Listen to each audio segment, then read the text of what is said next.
오늘 우리는 함께 읽은 본문의 말씀을 가지고 또 히브리서 13번째 영원한 제사장 멜기세덱과 예수님에 관한 이야기를 좀 나눠보려고 합니다.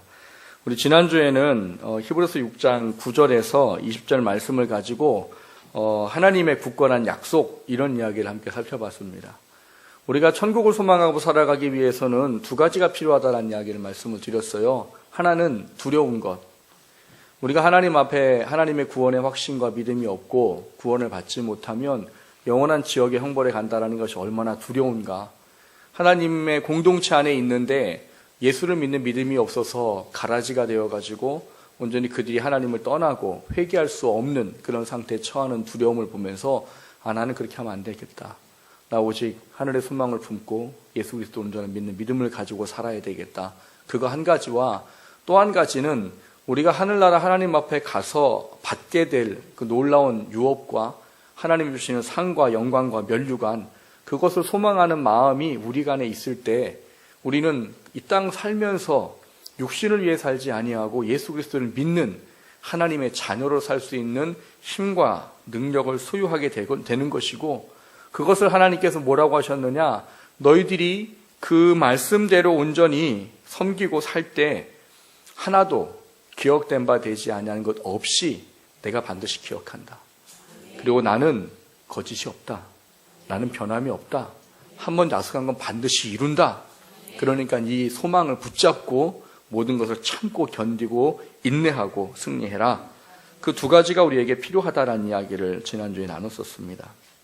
오늘은 우리가 읽은 이 말씀을 가지고 예수님이라는 분, 그분을 붙잡고 살아가는 것, 그분이 나한테 인생을 살면서 어떠한 존재로 인정되고 나는 그분을 어떻게 붙잡고 살아야 할까, 그런 이야기를 함께 나눠보려고 합니다.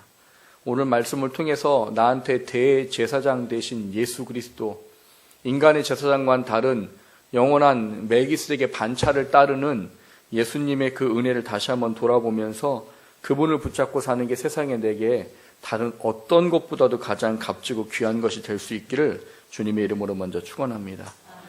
첫 번째 함께 나누려고 하는 것은 이 세상 어떤 것과도 비교할 수 없는 이런 이야기를 나눠보려고 합니다. 목자 공부를 하면서 그런 말씀을 질문을 했었어요. 만약에 누가 여러분들에게 1억 줄 테니까 예수 믿지 마시오, 그러면은 어떠시겠습니까? 그랬더니 그분 대답이 1억 갖고 되겠어요, 이렇게 얘기하시더라고요. 그래요? 그럼 10억 준다고 하면 당신들 예수 부인할 수 있겠습니까? 그랬더니 그것도 좀 안 된대요. 100억? 이분들이 이야기하는 건 뭘까요? 적으니까 저와 딜을 하자는 걸까요? 1억 갖고는 안 되고 한 100억은 줘야 내가 뭐 예수를 부인하든지 하지, 이런 걸까요? 아닙니다. 뭘 줘도 결코 예수 믿는 것을 부인하고 거절할 수 없습니다. 제가 오늘 아이들한테 물어봤어요. 학생부 아이들한테. 얘들아, 만약에 너희들이 누가 1억 준다고 하면 예수님 믿는 거 어떻게 할래? 그랬더니 애들은 씩 웃더라고요. 왜 씩 웃었을까요? 그거 할만한데? 이런 거 아니겠어요? 그래서 제가 아이들한테 그랬어요. 얘들아, 하나님이 너희들에게 주신 복음의 은혜가 얼마나 큰지 잃어버리면 안 된다. 그게 바꿀 수 없는 게 돼야 되는 거야. 그게 예수를 믿는 거고 그게 신앙생활 하는 거야. 그걸 위해 하나님이 너희들에게 주신 것이 있어. 그것을 늘 붙잡고 살아야 된다. 그런 이야기를 좀 나눠봤습니다. 여러분들은 어떠십니까? 1억 주면 예수님 부인하시겠어요? 1억도 적으세요. 여러분들도 표정이 1억 갖고는 안 되겠는데요, 이런 표정이신데. 그럼 100억 주면 어떻겠어요? 100억 주면은 생각해 볼 만한데, 그러세요? 오늘 우리는 예수님이 나한테 어떠한 분이어야 하는가, 그런 얘기를 나누고자 하는 겁니다. 근데 오늘 뭐라고 말하느냐, 예수님은 이 세상 어떤 것과도 비교할 수 없는 분이고 바꿀 수 없는 분이다라고 말하는 거예요. 오늘 히브리서 기자는 이 예수님만 가지고는 안 돼, 예수님 말고 더 뭐가 있어야 될 것 같아, 예수님을 믿고 살다 보니까 내가 너무 힘들어, 그 대충 그냥 믿으면서 내가 육신에 얻을 것도 좀 얻고 누리고 내 인생을 좀 즐기면서 살고 내가 원하는 것 좀 하면서 그렇게 살면 좀 좋지 않을까? 뭐 그러면 되지. 구원 받았으면 됐지. 뭘 굳이 그렇게 꼭 해야 될까? 이런 생각을 가지고 유대교로 돌아가고 율법을 다시 끌어오고 할례를 받아야 한다라고 말하고 예수를 믿는 것 때문에 자기를 감추고 고난과 핍박 때문에 예수 믿는 것을 숨기는 그런 초대교회 성도들에게 너희들이 믿는 예수, 그 예수는 그 모든 것을 감당할 만한 가치가 있는 분이다. 너희들이 바꿀 수 없는 분이고 바꿔선 절대 안 되는 분이다. 그거를 가르치기에 쓴 게 히브리서다라고 말씀을 드렸어요.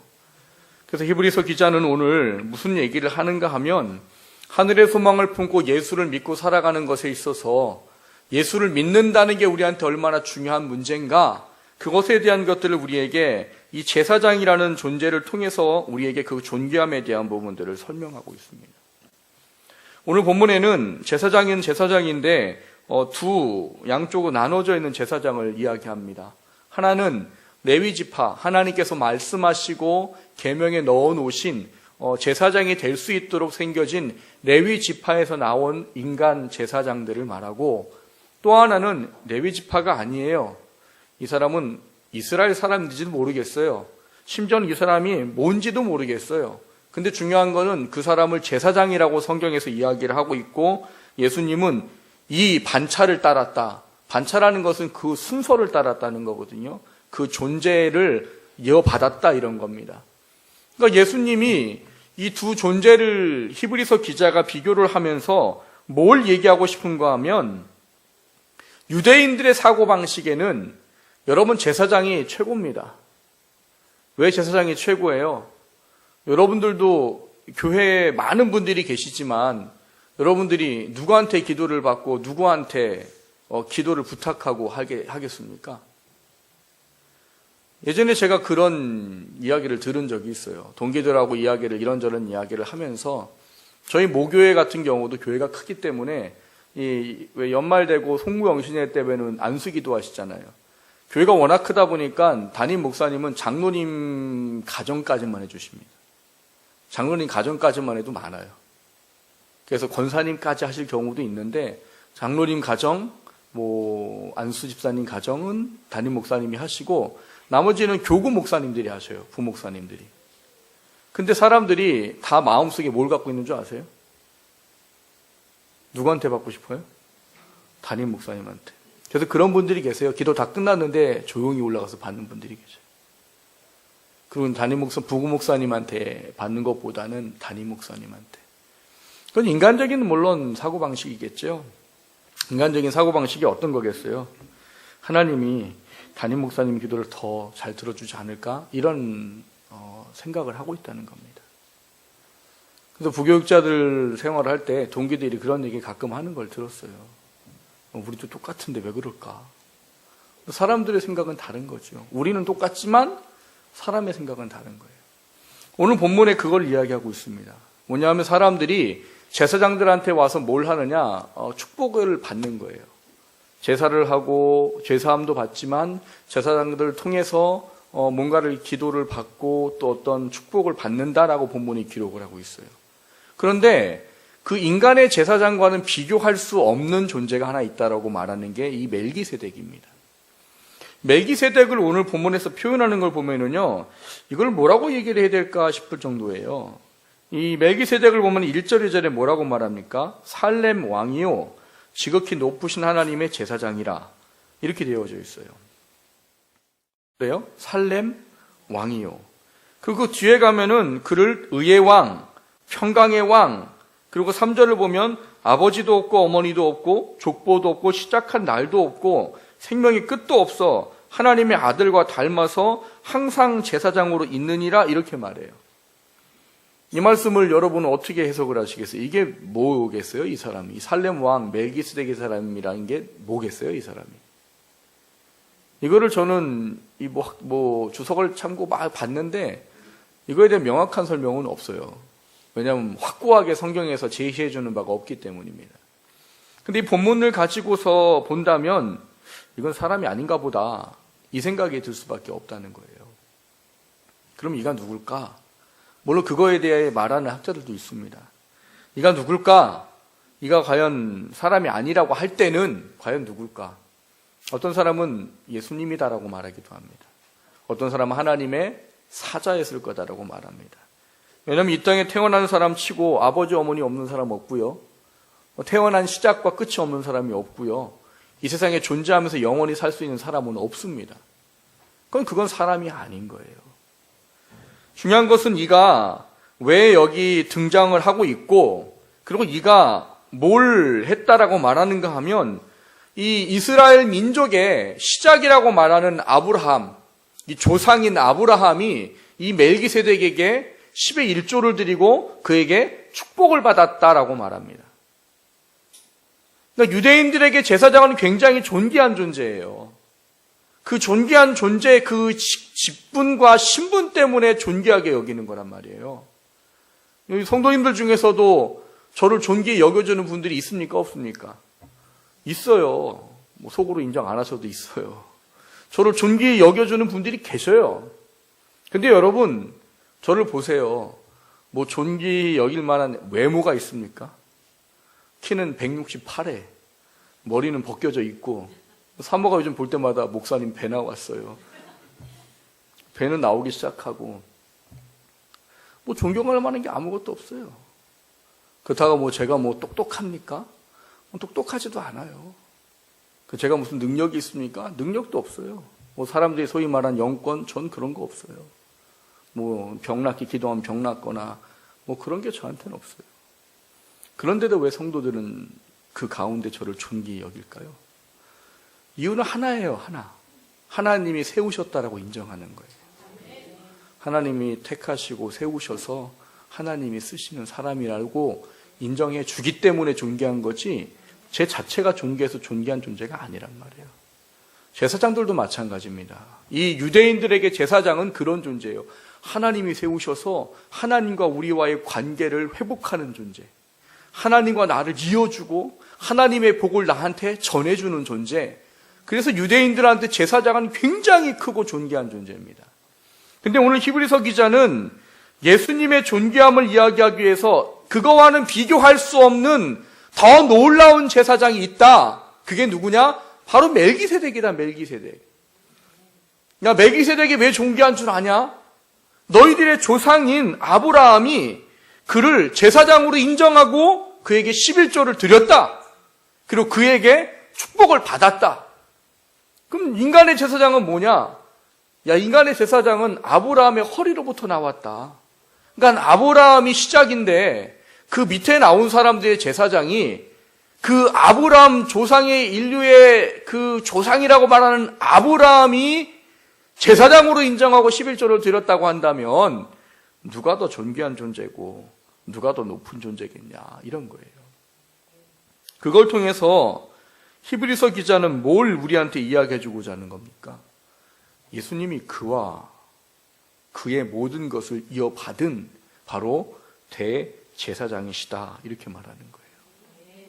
너희들이 생활하고 살면서 예수님만 가지고 안 된다고 생각하고 있잖아, 지금. 예수님만 가지고는 부족하고, 예수님 때문에 내가 살아가는 게 힘들고, 그래서 감추고, 그리고 뒤로 물려놓고, 때로는 예수님이라는 분만 가지고 안 된다고 더 많은 것을 너희들이 원하고 요구하고 그렇게 살아가고 있는데, 너희들이 중요하다고 여기는 제사장, 인간의 제사장과는 비교할 수 없는 분이 바로 예수님이셔. 그 이야기를 하고 있는 거예요. 여러분, 이 이야기를 왜 할까요? 여러분, 여러분이 믿는 예수님이 여러분의 인생의 삶에서 가장 존귀한 자가 되지 않으면 어떻게 할까요? 1억은 고사하고 1,000만 원에 팔아넘길 겁니다. 그렇게 팔아넘기지는 않는다고 하더라도 나의 필요와 내가 원하는 것을 위해서는 그분을 소홀히 대하고 경홀히 여기기가 쉽다는 거예요. 그런데 여러분, 예수님이 여러분 인생의 가장 존귀해요. 어떤 것과 바꿀 수 없고 내 인생에 그분이 최고예요. 그럼 여러분의 인생이 어떻게 바뀔까요? 여러분의 인생이 하나님의 자녀로 바뀔 겁니다. 하나님의 사람으로 바뀔 것이고 예수 그리스도의 제자로 살 수 있는 이 땅을 우리에게 유익한 것이 아니라고 여기며 하늘을 송하며 살 수 있는 믿음과 소망이 생긴다는 거예요. 예를 들면 이런 거예요. 어떤 사람이 집에 와서 이야기합니다.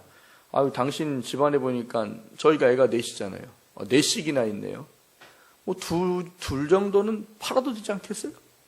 넷씩이나 있는데?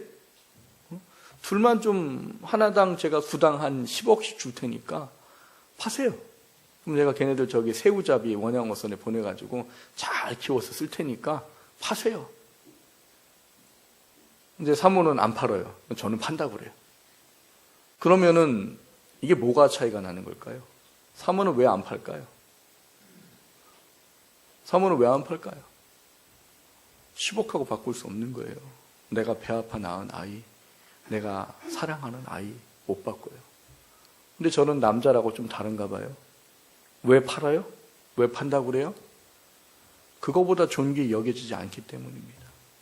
10억이라는 돈보다 아이가 별로 존귀하게 여겨지지 않기 때문에 파는 거예요. 여러분, 내가 예수님을 믿어요?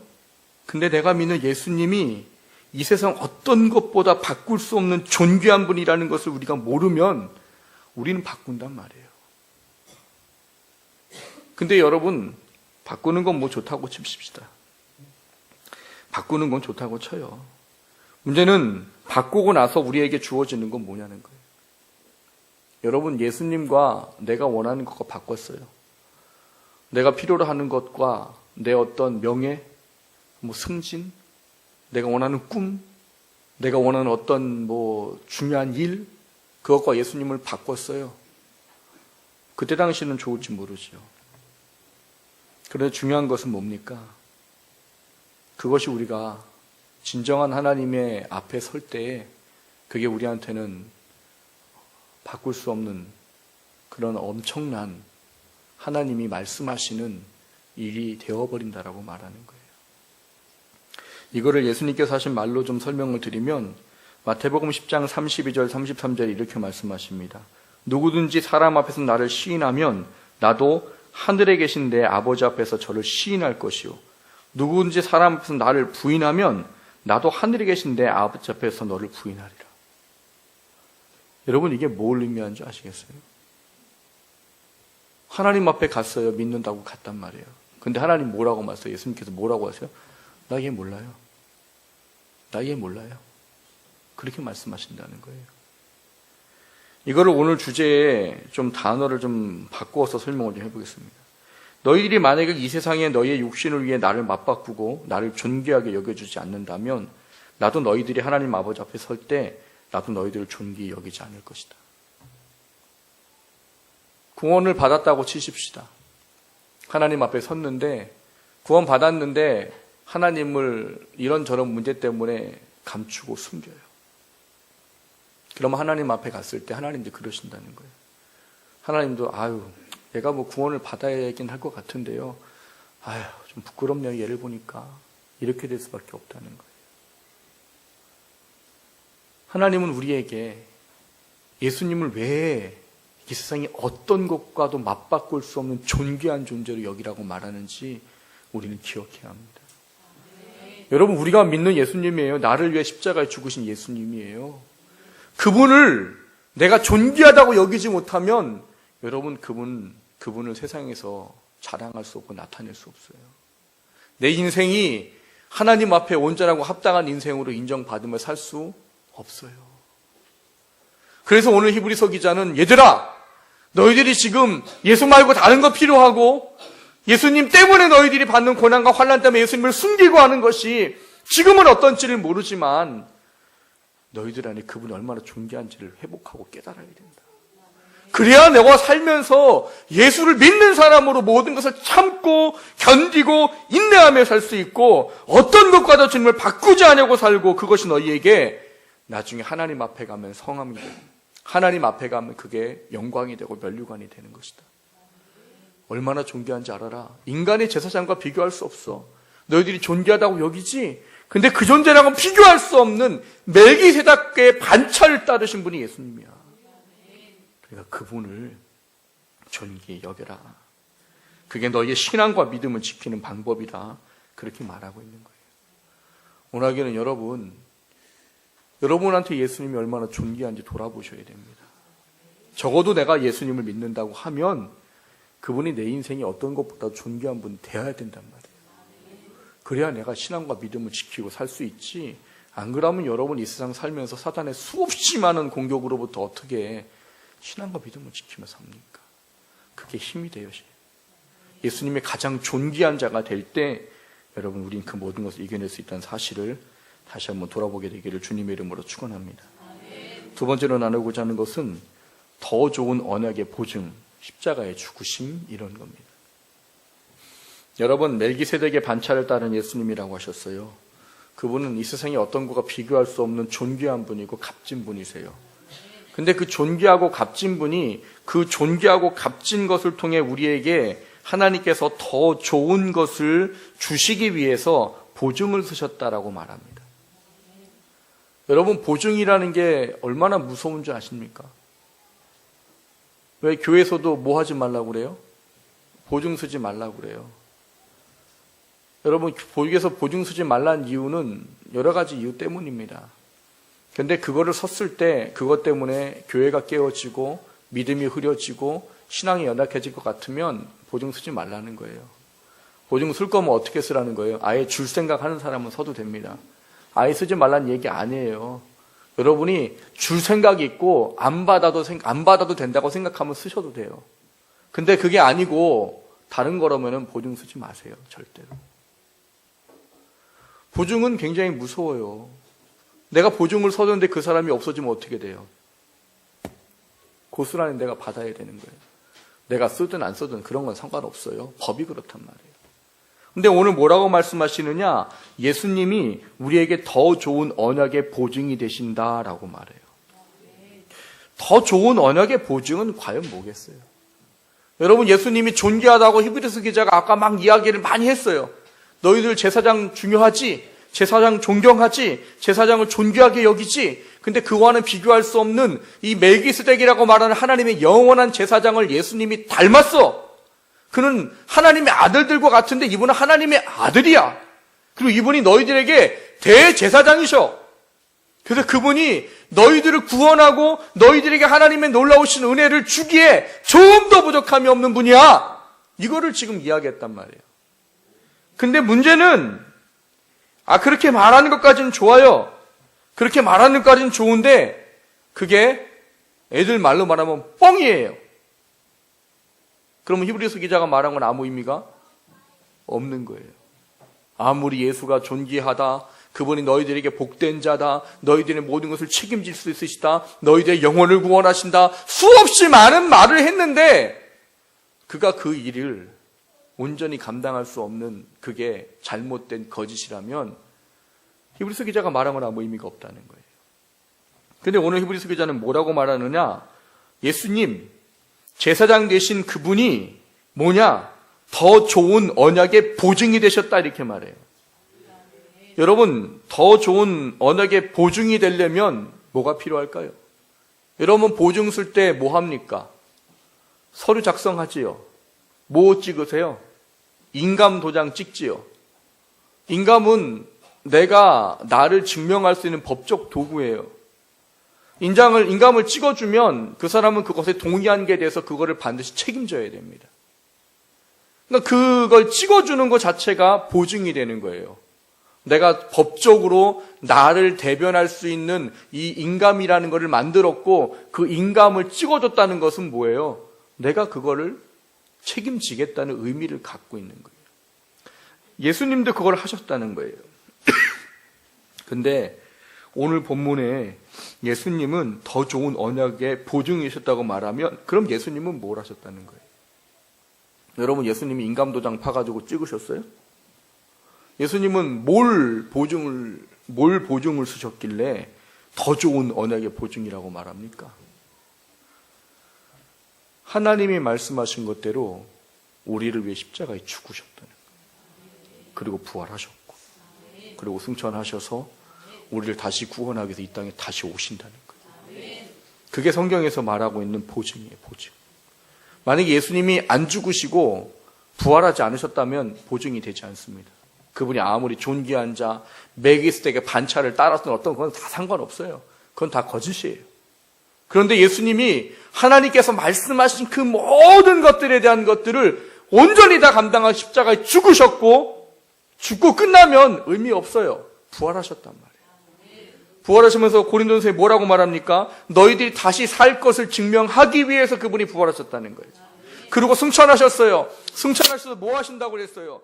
하늘나라 보좌 우편에서 우리를 위해서 중보하고 계시대요. 그리고 다시 오신답니다. 왜 다시 오셔요? 모든 것을 심판해서 없애버리고 새하늘과 새 땅을 주셔서 이제는 우리를 괴롭히는 악한 마귀 사단도 무정의에 갇혀버리고 다시는 우리를 괴롭힐 수 없는 하나님의 나라를 주신대요. 그게 예수님의 보증이에요. 그 보증은 그렇게 하셨으므로 우리에게 효력이 되고 능력이 된다. 오늘 예수님은 그 보증을 통해서 우리에게 더 좋은 언약을 주셨다라고 말합니다. 그리고 이것이 그분이 뭘 하신 거냐? 신이 대제사장이 되셔서 우리를 위해서 이 일을 감당하셨다는 거예요. 앞으로 가다 보면 계속 살펴보게 되지만 예수님이 대제사장이 되셔서 뭘 하셨어요? 인간의 제사장은 뭘 합니까? 범죄한 사람들이 제물을 갖고 오면 단수하고 대신 그냥 처리해 주는 게 끝이에요. 그래서 그거는 늘 한계가 있단 말이에요. 근데 예수님은 뭘 하셨다고 그랬어요? 자기 자신을 친히 제물 삼으시고 친히 대제사장이 되셔서 그 모든 죄악을 담당하셨다라고 말씀하시는 거예요. 그게 그분의 보증이에요. 그분의 보증. 그래서 오늘 본문에 보면 뭘 하냐면 20절에 그렇게 말합니다. 예수께서 제사장이 되신 것은 맹세 없이 된 것이 아니다라고 말해요. 여러분, 레위 제사장들은 맹세해서 제사장 되지 않습니다. 그 사람들은 신분으로 되는 거예요. 레위 지파에 태어났다는 이유만으로 제사장이 돼요. 되고 싶지 않아도 제사장을 해야 돼요. 결격 사유가 없는 한은 그냥 제사장이 되어야 되는 거예요. 근데 예수님은 맹세를 하시고 제사장이 되셨대요. 무슨 맹세를 하셨습니까? 여러분이 알고 있는 언약에 대한 성경의 개념이 있을 거예요. 아마 창세기에서 행위 언약 이런 거 들어보셨을 거예요. 행위 언약은 뭐예요? 너가 선과 악을 알게 하는 나무 열매를 따먹지 않으면 나와 영원히, 너희 후손이 나와 영원히 살 거지만 너가 만약에 이 중앙의 선과 악을 알게 하는 나무를 따먹으면 정령 죽으리라. 그리고 너뿐만 아니라 너희 후손들까지도. 행위를 통해서 하나님과 언약을 맺었다고 해서 행위 언약이에요. 신약에 오면 은혜 언약이라는 게 있습니다. 은혜 언약. 은혜 언약은 뭐예요? 인류가 타락하고 범죄하고 난 이후에는 거기로부터 해결받을 수 있는 방법이 인간에게는 전혀 없습니다. 사람은 스스로가 깨달아서 하나님께 나아가 올 수 있는 사람이 단 한 사람도 없대요. 근데 이걸 해결하지 못하면 다 지옥의 형벌을 가야 돼요. 근데 하나님이 어떤 사람은 지옥 갈 사람들 중에서 건져서 하나님의 구원받아 하나님의 자녀로 삼으시고 하나님의 나라에 속하도록 하신대요. 근데 거기에는 조건이 없답니다. 조건이 없대요. 다만 하나님이 택하신 것 그거 하나래요. 택하신 백성 예수 그리스도를 구주로 고백하고 영접하고 영접한 그 백성 하나님의 자녀 삼아 주신다는 거예요. 그래서 그거를 은혜 언약이라고 말해요. 은혜 언약. 이것까지는 알아요, 사람들이. 근데 중간에 하나가 또 있습니다. 그거는 신학을 나와야 알더라고요. 구속 언약이라는 게 있어요. 구속 언약. 구속 언약이 뭐냐? 하나님이 아들이신 예수님께 제시하시는 거예요. 아들아, 내가 사랑하는 백성들이 지옥의 형벌을 가야 된다. 근데 아들아, 네가 얘네들을 대신해서 내가 세웠던 이 언약의 모든 말을 그대로 너가 담당해서 십자가에 죽어주기만 한다면 너를 믿는 모든 이름을 내가 구원하도록 하겠다. 그러니까 아들아 죽어줄래? 예수님이 그렇게 하시겠다고 하신 거예요. 그게 여기서 말하는 맹세예요. 맹세. 예수님은 그냥 제사장이 된 게 아니고 사실 여러분 예수님 이 땅에 오실 필요 있으세요? 여러분 우리가 뭐 구원받을 만한 합당한 뭐가 있어요? 예수님 우리를 위해서 꼭 굳이 이 땅에 인간으로 오셔가지고 당신이 만든 피조물한테 조롱과 핍박과 침뱉음과 매맞고 찢기심을 당하려고 십자가에 죽으실 이유가 있냐는 거예요. 예수님 당신을 위해서는 전혀 필요 없습니다. 그런 게. 근데 예수님은 오셨어요. 왜요? 맹세하셨거든요. 아버지, 제가 할게요. 아버지가 원하고 사랑하시는 자녀들, 내가 구원하기 위해서 내가 그 길 가겠습니다. 그 맹세를 하시고 그분은 제사장이 되셨대요. 그리고 그분은 그걸 어떻게 하셨어요? 2000년 전에 완성하셨습니다. 우리를 위해서 맹세하신 것을 다 이루셨어요. 그리고 그분이 우리에게 보증이 되신다는 거예요. 지금도 사단은 우리를 참소한다고 그러지요. 사단이 천국에서 참소한대요. 뭐라고요? 하나님, 죄를 보세요. 뭘 저게 목사입니까? 저렇게 살아가는 게 무슨 목사가 되겠어요, 저게. 저런 거 그냥 저랑 같이 지옥에 보내시는 게 맞지 않겠어요? 그거를 주님께서 가로막으신대요. 맞습니다, 아버지. 목사가 돼서 저것밖에 안 되고, 목사가 돼서 저렇게밖에 안 될 정도면 구원 못 받는 게 받을지도 모르지요. 근데 아버지 저랑 약속하신 거 있잖아요. 내가 죄를 위해서 십자가에 죽고 제가 나를 믿고 영접한다면 구원하신다고 약속하셨잖아요. 제가 나를 믿었습니다. 죄를 구원하시는 것이 합당합니다. 그거를 지금 하늘나라 보좌 우편에서 하시고 계시대요. 그게 보증이에요. 사단이 참소하지요. 사단이 우리를 송사한다는 거예요. 그때 소용이 없다는 거예요. 왜? 이미 하나님의 법대로 모든 것이 다 이루어졌고 그 보증대로 예수님께서 다 완성하셨기 때문에. 그게 우리가 예수님을 존귀히 여겨야 될 이유입니다. 그분이 왜 날 위해 죽어야 돼요? 내가 뭐라고요? 근데 그분은 날 위해서 친히 기꺼이 죽으셨어요. 보증이 되기 위해 죽으셨어요. 당신이 창조한 피조물한테 조롱과 핍박과 침뱉음과 매맞음을 당하시고 살이 찢기시고 십자가에 달려 죽으셨어요. 우리를 구원하시겠다고. 그런데 여러분, 그분이 존귀하지 않아요? 날 위해 그렇게 모든 것을 하신 분이 어떻게 존귀하지 않아요?